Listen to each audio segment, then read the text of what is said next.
again, everybody, and welcome to another edition of the Experience Maker Live Show. My name is Dan Gingiss, the Experience Maker. I'm a customer experience speaker and coach, and every week I am here talking to some amazing, interesting, fascinating people in the customer experience space, and today is certainly no exception. Hey, I wanted to remind everybody that I do have a weekly newsletter every Tuesday.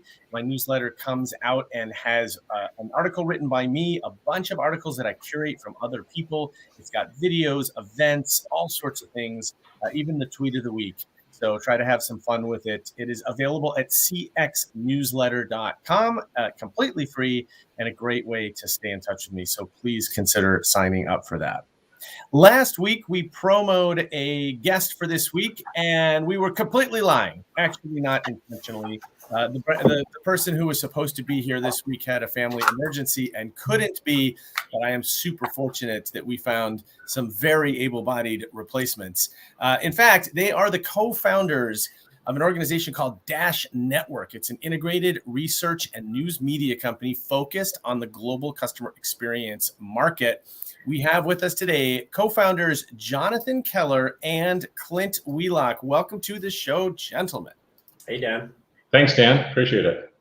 Hey, I'm really excited to talk to you guys. Full disclosure, we just met, a week or so ago and had our first conversation. And I knew that I wanted to get you on the show. And then you guys happened to be available today in an emergency. So thank you for that. But I really enjoyed learning about what you guys are trying to do with Dash Network. So why don't I hand it over to you guys to explain to the audience what Dash Network's all about? Sure. That sounds great. And I'll start off and then turn it over to my partner, Jonathan. And first of all, Dan, and thanks for letting us join today. Really exciting. It's been great to get to know you and some of the great work you're doing in the CX space. And we're super excited about finding ways to work together with you and also members of this audience as well. And happy to pinch hit today. It worked out quite well, actually.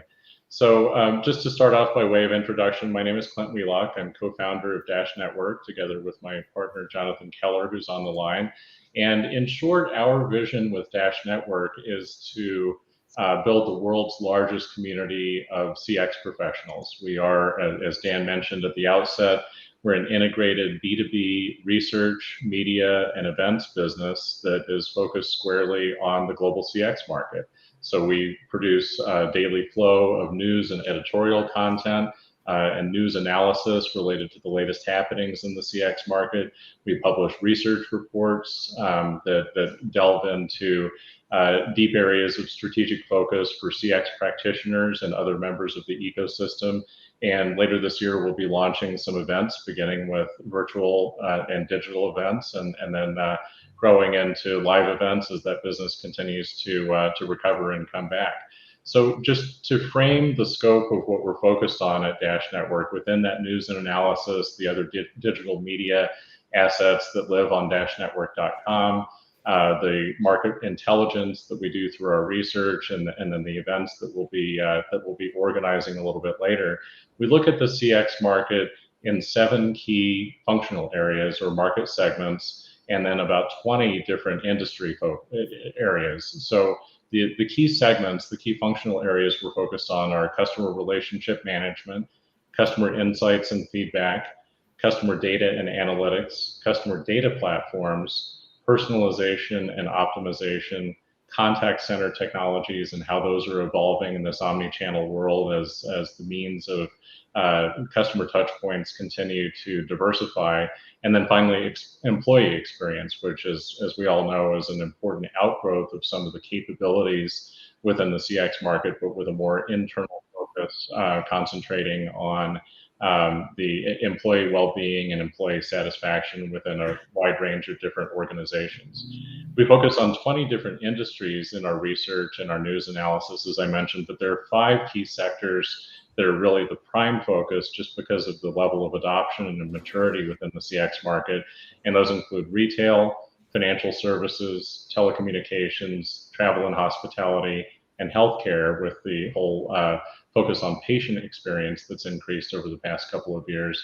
And then also looking at some of the key trends in the industries that are moving along in terms of their maturity and their adoption of CX technologies and best practices as well. So I'll pause there. I'll turn it over to my partner, Jonathan Keller, who will provide a little bit more detail. And I'll just say that we both come at this market and this new venture, which we just launched last year in 2021, with a wide range of experience and background and in this type of business. We've been close to the CX market and some of the key trends and some of the other technology and business areas that we focused on over the past few years. And we've become super excited over the past year in launching the network.com site, beginning to publish research, news, and other content about the opportunities there. And so we look forward to engaging with all of you in that process. So with that, I'll turn it over to Jonathan. Yeah, thanks, Clint. You know, when Clint and I started this company, we saw an enormous opportunity to bring our expertise, having years of experience in both research, digital media, and events, to build an integrated media company that could provide a slew of services to kind of make sense of everything that's happening in the CX market, not only from a technology perspective, from a best practice perspective as well, to really share the use cases of what's working and what's not across multiple technology segments, but also multiple industries as well.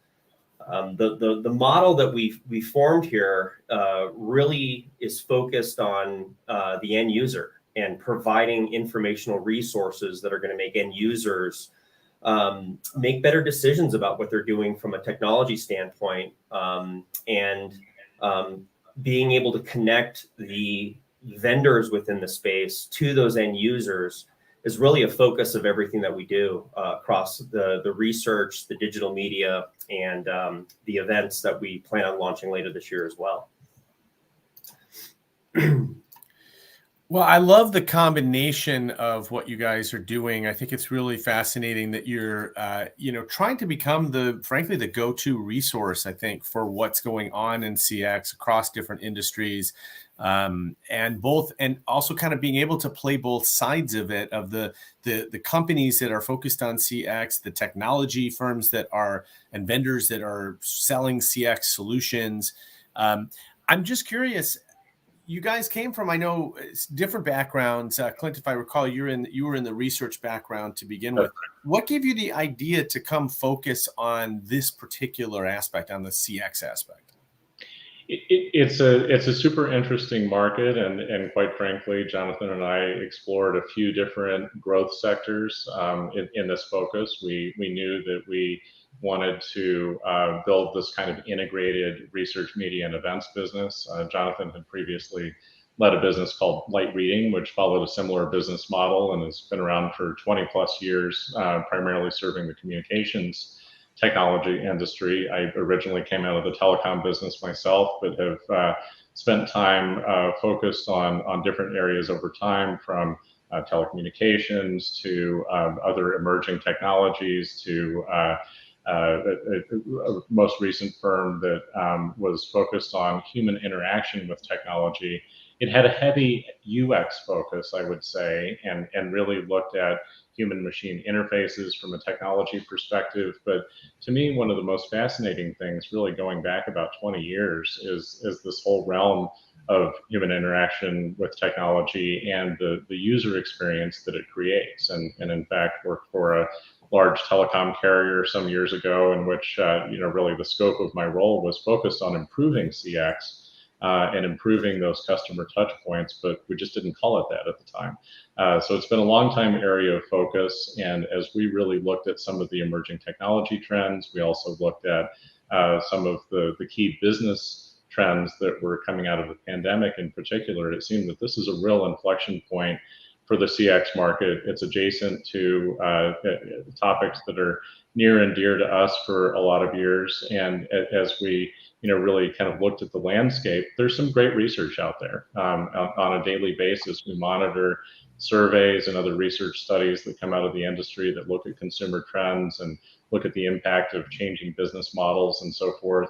There are some great events out there. There are some good sources of news. But what we really found is that nobody was really bringing it all together in a way that would create this large audience of CX practitioners and help them really understand best practices within the market, help them explore case studies, help them demystify the selection of technologies and vendors that would best fit their needs. Because after all, every organization's CX objectives and the kind of customer data that they deal with and the infrastructure that they're dealing with and the nature of their customer touch points is all different. So there's a lot of mystery. There's a lot of capabilities swirling around out there. And we really saw an opportunity to help those CX practitioners across different industries understand the best practices. And then likewise, always a need for vendors and service providers in the market to understand, to feed into their strategic planning and their go-to-market efforts, help them understand the size of the addressable market within different target segments, understand the changing impact of new technologies that are coming to bear. And as I said before, I mean, this is just a dynamic time for the CX market where there's a lot changing. And the ways that we interact with different brands, different organizations is evolving quickly. And we really thought that this was a unique model for bringing it all together, not just research, not just conferences, not just digital media and news, but really leveraging that large audience and the market reach that it represents, and then leveraging the content in multiple ways and the insight that our industry analysts and our journalists can bring to the market at the same time. Awesome. I want to take a moment and thank everybody who is tuning in and watching us here today live. My man, Chris Strub, who noticed that we had 2 guests today, which is a rarity. So thanks for being here, Chris. Yvonne, one of our most loyal watchers, thank you for being here as well. And Ali, I haven't seen you here before, I don't think, but I appreciate you being here. Welcome, and feel free to ask questions. In fact, Yvonne, you read my mind. Here we go. Let's take an audience question. How do you see the adoption of the CX culture and understanding of it across big companies, especially technology-driven ones? If you could also create a comparison depending on geography. Jonathan, you want to take that one?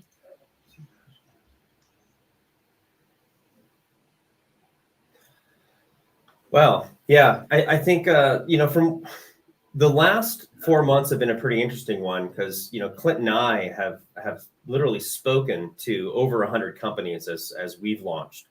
And one thing that we've realized is there's a lot of different approaches to CX amongst even the vendor community that we're talking to. I think one thing that is highly apparent is that there is a massive emphasis on accelerating CX within the organizations that we have been speaking with. There's a massive interest in figuring out how certain components on the back end can enable better CX. And that's one of the things that we've tried to do with the research that we're creating, is making sense of a lot of the technology segments that we're covering. But I think the biggest surprise has just been when we first initially came into CX, we thought that there was a certain infancy with CX amongst end users. But I think the big surprise for us is how widespread the CX best practice actually is within organizations. I think companies that maybe weren't taking CX seriously a few years ago because of the pandemic and because of the way things that have shifted here over the last few years, it's become a real priority for a lot of organizations. I think what we've seen is the larger companies have definitely taken more adoption into CX best practices. A lot of them are creating CX specific teams within their organizations, where in a lot of other companies, smaller tier companies, that might be kind of spread across multiple back-end organizations within a business. I think we're going to see more of that as time goes on. Dedicated customer experience teams within companies that are really driving the CX best practices, the decision making that's happening on the back end in regards to technology. And those internal teams are going to be working with all the separate groups within that organization, whether it's operations, sales, marketing, to make sure that the company is implementing a single CX strategy throughout the organization. We're seeing that already with large scale companies. I think we're going to continue to see that trickle down as time progresses, and that's going to become more of an industry standard as things move on. And Clint, has any of your research brought forth any differences geographically? Are there different parts of the world that are more focused or less focused on CX, or is geography really not a variable that matters a whole lot? I would say that we have seen some variability across the world regions and countries as well. And some of our interviews and our primary research with CX practitioners across different organizations, we hear different things. I mean, as we sort of indicated before, CX means a lot of different things to a lot of different people, and the flavor that takes on can vary depending on industry, and it certainly does based on geography as well. I think traditionally speaking, we saw a lot of the innovation in the CX market over the past 10, 12 years coming out of North America, in somewhat of a different flavor, coming out of Western Europe as well. Quite frankly, if we were to rewind by 5 years or so, I don't think we would see a lot of action going on in the Asia Pacific region when it comes to these CX centric initiatives, but that's beginning to change very quickly. And we've looked at some super interesting case studies where there are Asia Pacific companies who have really come on strong in implementing CX initiatives, some homegrown technology vendors and service providers within the region that are supporting those brands, and some of the North American and European players who are beginning to expand more and explore that as well. We recently had some conversations around the kind of burgeoning market and the intense level of interest in CX in the Middle East and in Eastern Europe as well, and I think that's fascinating to watch. So, like a lot of business trends and technology trends that we followed in the past, that there's certainly a filtering effect and a different level of maturity across the different regions, but that will levelize. But it'll also take on different flavors and different forms as it continues to mature. Yeah, and for sure, as you both have mentioned, the pandemic, I think, sped this process up. It made both customer experience and employee experience just more critical than it even was before. And certainly from a consumer perspective, we've seen a higher amount of switching because there's sort of less patience, frankly, for bad CX. And I think companies have figured out this was a moment of truth time where customers really made the decision about whether companies were there for them when they needed them or whether they weren't. And I think at least what I've seen internationally, I mean, certainly Asia, for a long time has been a leader in operational excellence and continuous improvement, that sort of thing. I think that now there's a focus on the broader customer experience, which goes beyond operational into service, into in-person experience, et cetera. And I'm definitely seeing even just the number of influencers in Europe in the CX space is increasing, which I think certainly says something about the importance over there as well. So it is definitely interesting. I think it is a global phenomenon, and that's what makes it such an interesting topic. So in what you guys are seeing, what's the hot topic within CX right now? I know, Jonathan, earlier you mentioned employee experience. I think the interaction between EX and CX is a big one. You guys have mentioned technology for sure, but where would you direct people if they were saying, all right, what are we going to need to know next? Clint? Sure. Yeah, I can tackle that one. And in fact, we recently published a white paper and hosted a webinar looking at some of the 5 key themes in CX. And many of these are driven in some part by the pandemic effect. But I think, like a lot of things, like a lot of business and technology trends, what the pandemic really did was to accelerate some trends that were already underway. And so this is certainly, not unique to COVID-19 and the fallout and the impacts of that. But these are things that were really brewing and have picked up pace since then. So there are 5 key themes that we're looking at, and they each have different factors and different offshoots and implications, of course. But number one, and probably first and foremost, is a greater focus on personalization and optimization of customer touch points and customer outreach. This is being enabled by technologies like artificial intelligence, and that takes different forms, whether it's natural language processing or predictive algorithms through deep learning and machine learning. This is an area, in fact, that I've focused on quite a bit in past research, and it's really fascinating to see how it's really coming to the fore as an enabler of more relevant customer experiences. So personalization and optimization are topics that are on the mind of many brands that are deploying CX initiatives right now. The second one is greater support for seamless omni-channel experiences. And of course, we really first saw this come to the surface in the retail industry, but now it's spanning travel and hospitality, financial services, healthcare, a number of other modes of industries, and encompassing a number of modes of communication and touch points as well. So really being able to work with the customer through different modes and through different channels in a way that's seamless and in a way that they can choose. And so I think that ties in with the theme of personalization as well.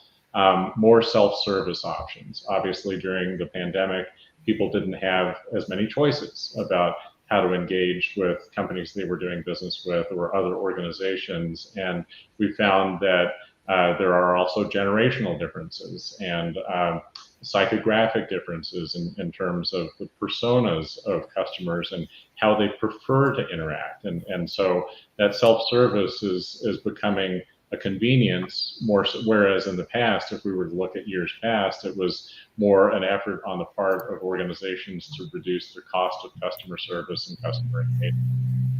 Number 4 is a shift to digital first. And really concentrating on those types of tools within the omni-channel landscape, and often mobile first is a key part of that. But to really have that be the tip of the spear in terms of interactions, and not necessarily as much reliance on in-person interactions or even phone-based interactions. And then number 5 is a continued focus on safe payments and safe ways to interact. I think we've all seen the proliferation of QR codes and other means, and contactless payments and other means of minimizing the contact that people had during the pandemic. But you know what, that doesn't go away at the end of the pandemic, whenever that might be. It's something that's here with us to stay, and it's something that's going to be part of the mix for companies that are designing and implementing CX initiatives. Yeah, I definitely agree with that last point, that most of what has happened during the pandemic is here to stay. Mm-hmm. And although we keep talking about going back to a normal or a new normal, there's so much progress that's been made in customer experience in the last 2 years. And that's one of the bright spots of this pandemic. And I think a lot of what's happened is we've changed expectations of customers. We've improved certain experiences. I mean, there were some of the best restaurants in the world that were for the first time offering takeout. And you know what? People liked it, and they may want to continue doing it. And that may be a new and permanent source of revenue for those restaurants. So really interesting, I think, opportunities that emerge that are likely to stick around. So we're running out of time. I wanted to hone in on one more question around, and I don't know whether your research covers this or not, so if it doesn't, just say so, that's fine. But are you able to see or identify specifically which companies are more CX focused or the most CX focused or are sort of known for amazing CX? Does that bubble up in the research, or is that not exactly what you guys are studying? It is something that emerges, and I'll let Jonathan comment on this because I know he's got a lot of thoughts on the subject too. I think primarily what we've looked at in our research and our news analysis so far are the key case studies of who's really succeeding with particular approaches to CX. And again, just in trying to educate, inform, inspire that CX practitioner community, that's a big part of what we're about at Dash Network, and that's a big part of what we cover in the news as well, the news analysis, as well as the research. So those case studies, I think, can be very informative. And then another initiative that we're preparing to launch is an award series, an awards program that really focuses on collecting applications and case studies and examples from end user organizations who have tackled a particular CX problem and who have done it well. And so we really want to shine a spotlight on those in our effort to just help spread the word about what works and what doesn't in the CX market amidst all this uncertainty. And I'll let Jonathan chime in as well on the whole subject. Yeah, Jonathan, just quickly, any case studies in particular that stand out to you? Feel free to name names as long as we're talking about positive experience. Yeah, well, actually, I would direct people to our website. We have a resources section where we are collecting and vetting case studies that our analysts find insightful and useful.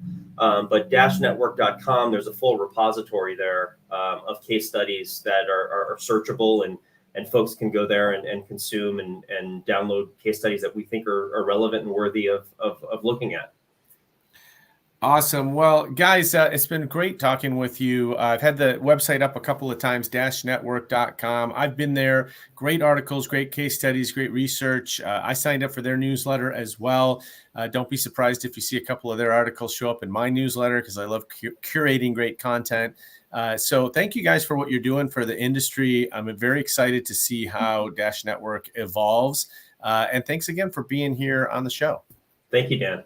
Absolutely. So much, Dan, and thanks to everybody for joining us today.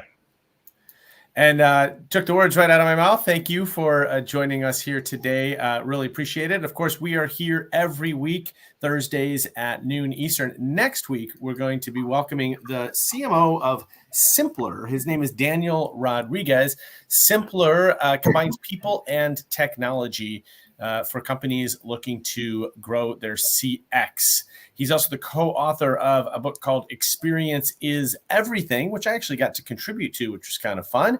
They interviewed me for it. So definitely check out that book, and check out next week with Daniel, because of course, if one Daniel is good, two Daniels are going to be better.